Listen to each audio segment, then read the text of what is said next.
Hello everyone, I'm Meteorologist Charlie Ironmonger. Thank you so much for joining me today for your 10 a.m. news and weather update from the First Alert Desk. Now we have got breaking news out of Dare County where the SBI is investigating a deputy-involved shooting.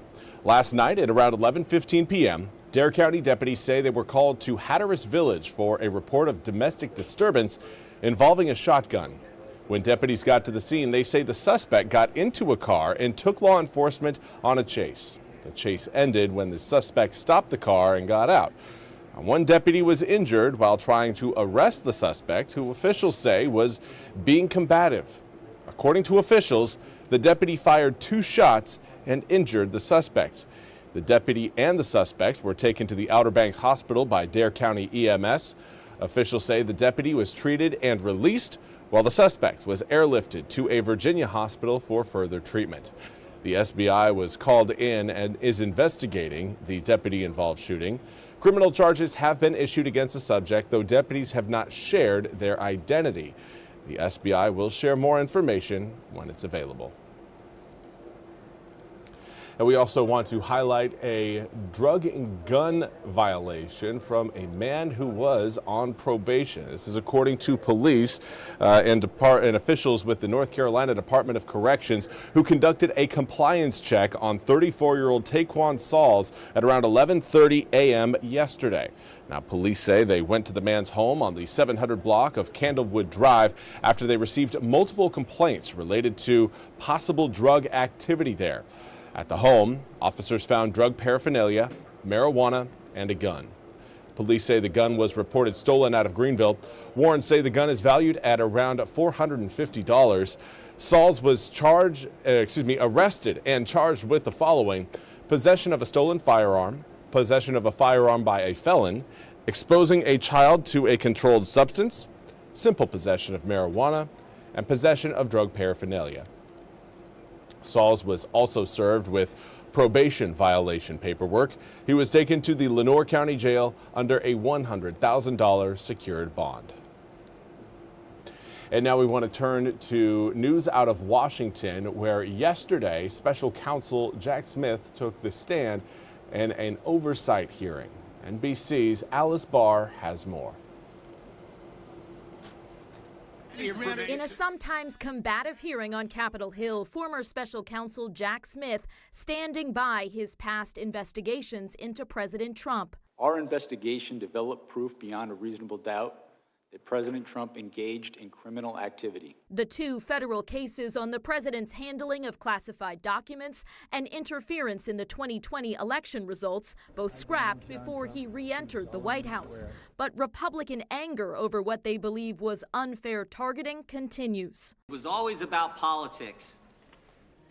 And to get President Trump, they were willing to do just about anything. Democrats rejecting that. For us, it's all about the rule of law, and who's going to stand by the rule of law and who's going to oppose it. While on social media, President Trump called Smith deranged and said, quote, hopefully the Attorney General is looking at what he's done. Do you believe that President Trump's Department of Justice will find some way to indict you?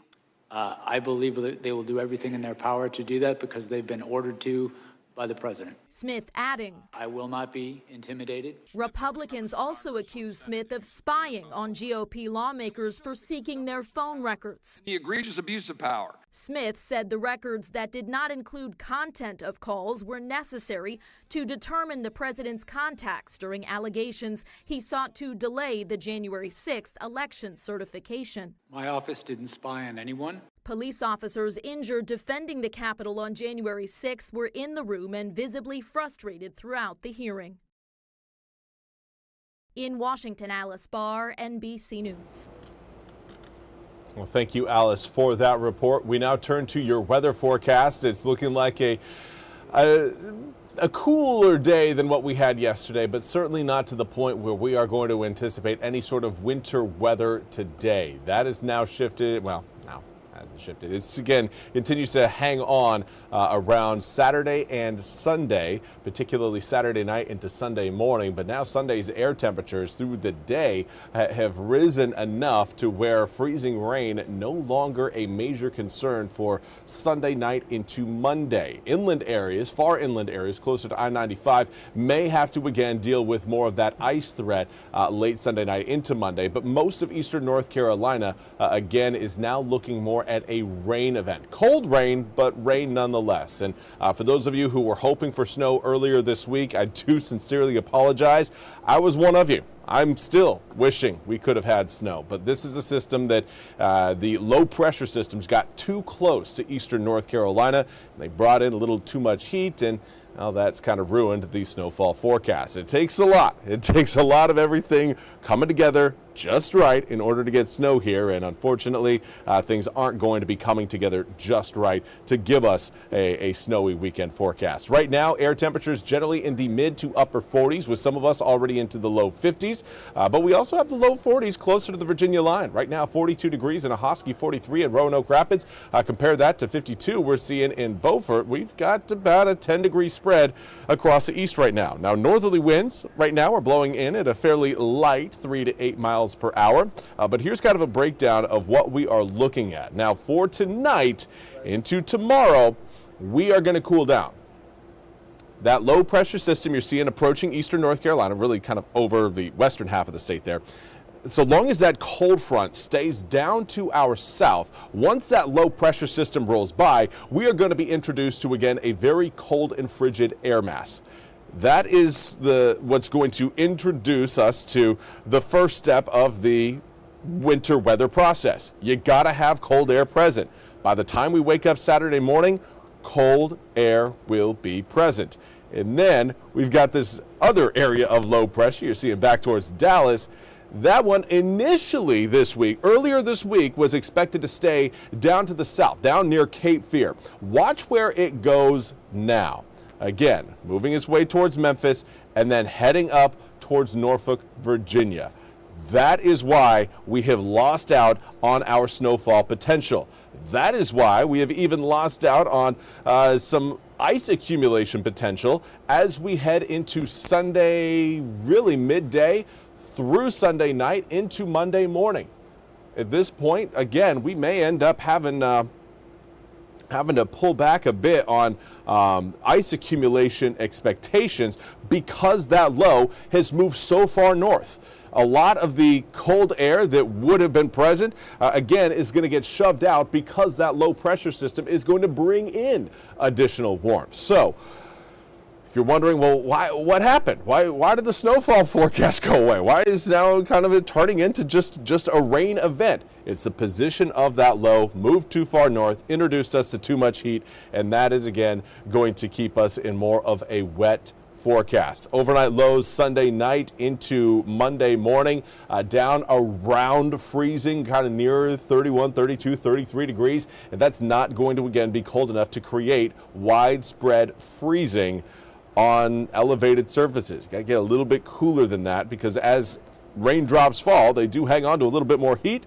certainly warmer than freezing, and they transfer that heat upon contact through conduction. So here's what we've got early Sunday morning. By this point, air temperatures down at or certainly below freezing throughout just about all of eastern North Carolina, save for the immediate coast. So by this point, freezing rain across eastern North Carolina. But as we head through your Sunday at around 10 to 11 a.m., air temperatures rising above 32 degrees. So by this point, we are looking again at rain across the east. Cold rain that's really not going to do a whole lot as far as impacts go. Good news there, but I know a lot of people were really hoping for something a little bit more wintry. Not going to be the case. Cold rain moves through again as we head through your Sunday night into Monday morning. That rain snow line at this point even further back towards the west, back on the western side of I-95. Doesn't cross over I-95 until you get into Virginia. So again, warmer air. Notice the those streamlines, those orange lines on your screen, all coming in out of the southwest. We always tell you guys, you know, whenever we've got a southwesterly wind, that means heat is moving into eastern North Carolina. So seeing that late Sunday night into early Monday morning, again, highlights the fact that we are now looking again at too much warmth in eastern North Carolina to support any sort of additional icing Sunday night into Monday morning. So here's a look again at what to expect over the next 8 days. We may end up again canceling the first alert weather day coming up for Sunday, but it is important to note Sunday morning it is still going to be icy. Saturday night through Sunday morning it is going to be again wintry out there. We'll have some snowflakes come down initially on Saturday, particularly for areas north of Highway 264. It will then pretty quickly switch over to more sleet and then freezing rain, and that's likely going to be sticking with us through Saturday night into Sunday morning. And then after that, once we get to around, I would say 10 a.m. on Sunday, most of us are going to be seeing air temperatures rise above 32 degrees, and that changes everything from a freezing rain to just a cold rain, and that cold rain should certainly help melt away any leftover ice that could be present as we make our way into Monday morning. So again, those of you wondering what's it looking like for school on Monday, well, I'm not the one who makes those decisions, but at this point I would anticipate going to school on Monday, because with Sunday's air temperatures now getting into the upper 30s with overnight lows staying kind of too close to freezing. Right now we've got it at 31. Last night we were talking about, you know, overnight lows at around 33. So right around freezing, that's not going to be cold enough to, again, flip everything over into an ice cube. So we're not going to have to, again, deal with any sort of major headaches. The headache, at least from a weather team's perspective, is a forecast that has completely shifted from what it was looking like earlier in the week to, of course, what we have now. Now, I do want to mention, for those of you who are snow lovers, it does look like models, again, are projecting another possible round of some snowflakes. Yes, at this point, they are looking like snowflakes for the following weekend, not this coming weekend, but the following one. So just because this system really kind of fell apart for us from a snowfall perspective does not mean that we are completely done with winter and we're completely out of opportunities. We will have another one coming up next weekend. Right now, again, I don't want to put too much stock into it because we've, you know, the past 2 weekends we've kind of seen wintry weather get close to us, but not, you know, fully impact eastern North Carolina. So at least want to mention that, give you guys something to hope for, but certainly nothing to pin all of your hopes and dreams on. We'll have more news and weather coming up at the top of the hour. Until then, I hope you all have a fantastic rest of your Friday. We'll see you back here coming up at 11.